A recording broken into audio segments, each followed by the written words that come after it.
Yeah. So one of the things, I want to start talking to you about is the fact that I feel like a lot of the things that are wrong with taxis, I think are, we've kind of already touched on the technology, some of the metering issues and things like that. But you just mentioned CB radios, right? This is something to, especially on the driver's side, right? Like a lot of drivers right now, they kind of lack that community, right? That sort of exists with a CB radio. I just had on the founder of a company called Stop Club in Brazil, and they've got 100,000 users in Brazil. And basically the whole point, it's a social connection app, right? And one of the features they have is sort of this walkie-talkie type system where you can chat with your followers, and you can talk to other drivers and see what's going on, and kind of get some of that community. So I feel like I would be a bit remiss if I didn't mention some of the positive aspects that we've seen with taxis, and even rideshare or third-party companies kind of adopt some of these items. Are there any one or two things that stand out in your mind that you feel like taxis have done really well and kind of like I guess you would say not refined but perfected? Yeah. There's a few things that stand out right away in terms of what I feel taxis actually do better than ride shares, and I'll Mm-hmm. go to them in a moment. But that CB radio, for example, and talking, you're right, that creates a community. However, in many taxis today, you have like five different pieces of equipment. You can do the same thing, two-way communication through software now on a tablet, Yeah, right? So those definitely. type of things, without a Yeah, doubt, maybe not the are actual technology, but the function of the technology can be improved. exactly. Or Yeah. One thing that I think is, an issue is that, because taxi cab drivers are actually vetted very carefully in terms of mm-hmm. often drug tested, often can't have any serious criminal history. There's some training that goes on, and that obviously varies from region to region, city to city. But overall, it was a very low percentage that there was serious conflict between drivers and passengers where there might have been assault or things like this.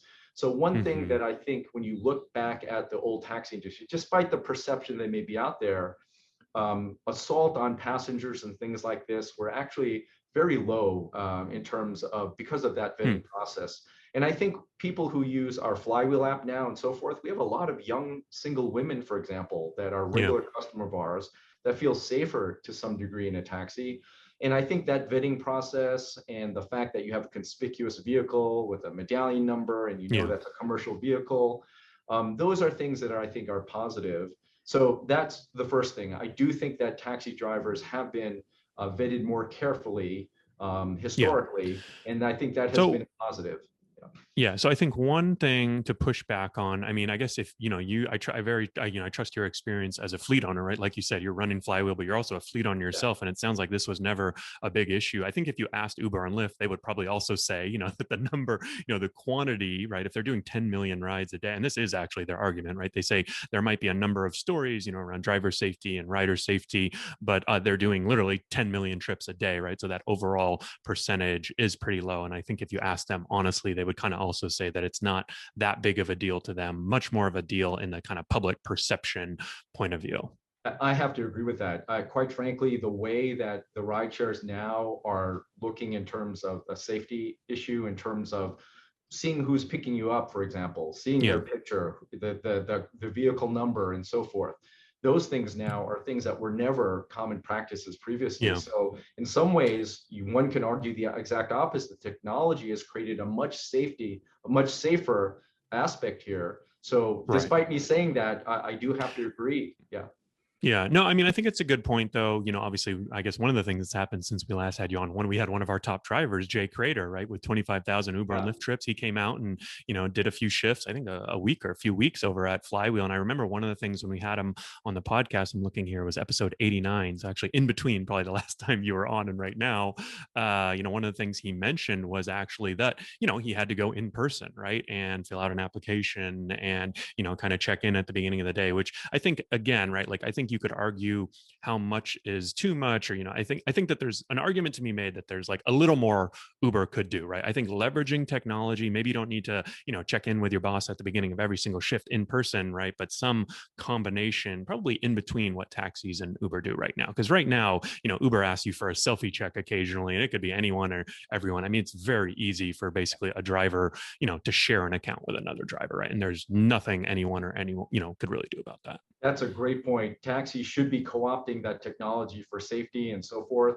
But what you said here is exactly right, which is one thing that has held the taxi industry back and still holds it back is you have this very long bureaucratic process often to be a licensed taxi cab driver, right? Yeah. And you're also at the mercy of taxi cab companies, their rents and how they rent vehicles and so forth.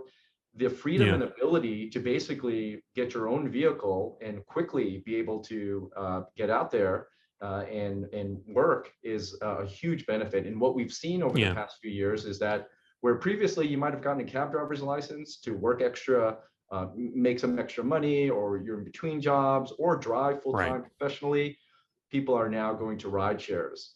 Now, Yeah. interestingly enough, I did want to mention my taxi fleet in San Francisco, because we have this technology and because we have a lot of business for them, we may have maybe a lot of former Uber and Lyft rideshare Hmm. drivers that are also driving taxis.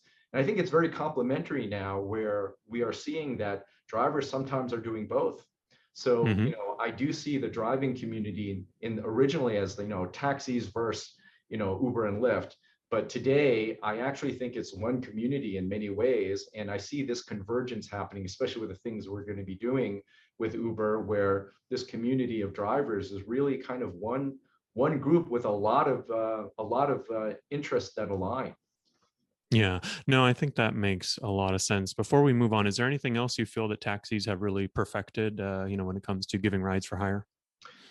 Well, one thing that's quite interesting is that the type of vehicles that taxis have to put out are often highly regulated. So they have to be clean Hmm. air vehicles, hybrid vehicles. Hmm. But a thing that stands out for me that I think taxis do exceptionally well is disability services. So when we're talking about paratransit and so forth, many places you have to have a percentage of the taxi cabs be wheelchair accessible, right? So Yeah. in many places, these commercial vehicles have to be not only clean air or hybrid or now becoming more electric, but you also have to have a percentage of these vehicles, wheelchair accessible. And also these disability programs like paratransit that subsidize transportation for the elderly and disabled, it's only getting bigger. And I think taxis do a very good job of servicing that community. And I would really highlight Yeah. that. Yeah, no, I think that's a really good point. I know Uber has been criticized a lot in the past because of their lack of access, to wheelchair accessible vehicles. I think they've got a wave option, but if you try to call a ride, good luck. I guess, I did have an interesting interview once with a guy named, I believe, Scott Rudin. He was a Uber passenger from Australia. And because of the app, he was actually, blind, but he could call rides very easily. And so for him, in that way, like obviously it was impossible for him or very challenging to get a taxi. But in that way, I guess with for him and that specific disability, it was kind of very very much a good thing, that the Uber Act existed. So interesting stuff, and it was kind of cool that we had Jay go out there and try it. So if anyone's interested in that episode and seeing what actually a rideshare driver thinks of driving one of Hansu's, specifically one of your taxis, you can listen to that episode and check it out. But all right.